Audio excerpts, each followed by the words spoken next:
Hello everyone, my name is Kathy Gasenica and I currently teach first grade. This screencast is really an overview for early primary grade teachers looking for a great nonfiction resource to use in their own classroom. I have used this resource and you can see on the screen it is National Geographic Young Explorer Magazine in my own classroom. If you are familiar with this resource, there is a subscription your school district can provide for you where you would receive individual copies of the actual magazine for each of your students. However, the online version is the same exact thing as print. The only difference is there's no access code and you do not need a subscription to use it with your students. And another reason why I really love this resource is it is very easy to use as a whole class because you have a projectable version of it, or this listen and read section, which we're going to talk about in a second, is really easy for students to use independently if you wanted to give them the option of rereading at home or rereading maybe during center time.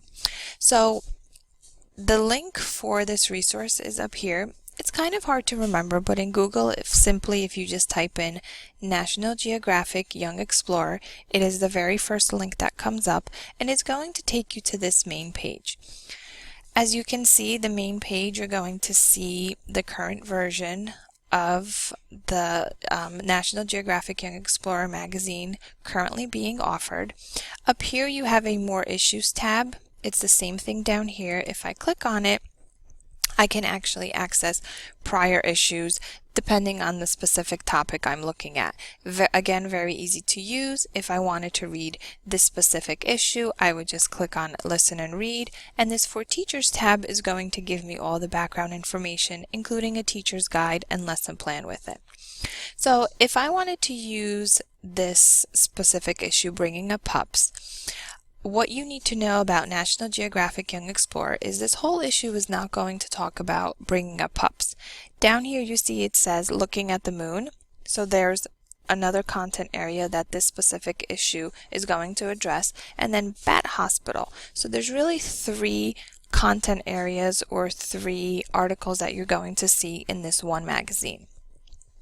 If I was a kindergarten teacher, I would really gear my students to using the Scout version.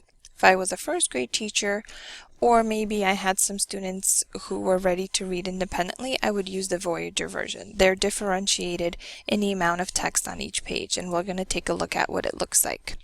So the Scout version is going to give you very simple background information, very simple sentences, one or two sentences on the page. You can see very engaging pictures. If I had students and I was sending them off to read this independently who maybe had trouble decoding the text, there is a microphone icon. Bringing Up Pups. If you click on it, you can see it's going to read the words for you. Very easy to move from page to page. Down here there's a next page link. If I click on it, again it's going to take me to the next page. And you can see the pictures are very vivid, very engaging, very eye-catching for any kindergarten first grade student. Again, this is the part that I was talking about. The magazine has another article that it's going to address. So this would be the article that's starting to talk about Looking at the Moon. Again, every single text has that microphone that is able to be read out loud for students who may not be ready to read it independently. You will also notice up here it's going to give you the specific strand in science that it's addressing. Again, great for any teacher looking for those resources. If you're looking for space science, you know this is the article you need to come back to. If I click on the Voyager tab, it's going to be the same articles, except you'll notice the amount of text has changed. Again, here the Bringing Up Pups is really addressing life science. As a teacher, if I was using this in the classroom and I needed additional ideas and how to extend it for my students, I would access this teacher's guide, again available for both issues.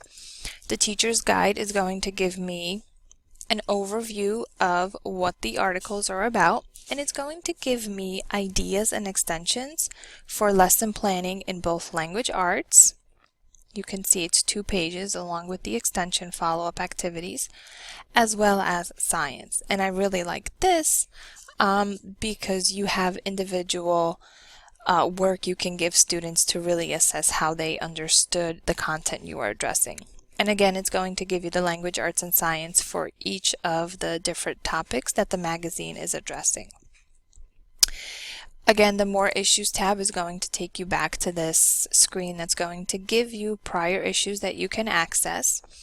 The story calendar is simply a breakdown of the different topics addressed within each of the months. Now you will see this is only talking about 2015 and 2016 year. The subscribe button, if you were just using this in your own classroom, you really would not access. Again, this would be the information that you would need for your district to subscribe to it, for them to get you the individual copies for your students. So we're not going to look at that. And this National Geographic link, if you click on it, is going to take you to the National Geographic website, where again you can learn about more of the magazines that they offer. So again, this is a great resource I have found works well in my own classroom. I have used the projectable version as a whole group. I have sent the link home for students to use, and I really find that it's an engaging and fun way to bring nonfiction into the classroom and to get your students excited about learning. So thank you for listening to me, and hopefully this is something you can use in your own classroom.